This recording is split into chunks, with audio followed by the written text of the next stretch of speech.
Hey everyone, in this video I will be showing you how to uninstall Microsoft Copilot in Windows.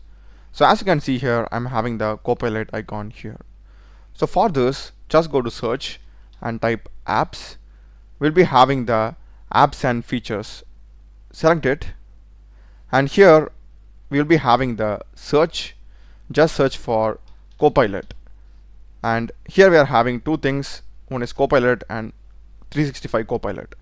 Click here and click on uninstall. Select this, and also for this do the same, and that's it. It has been removed from the list and I'm not even having that shortcut anymore.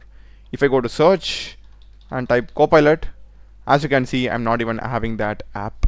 It shows me the web results only. That's a video, guys. Do check the playlist of my channel.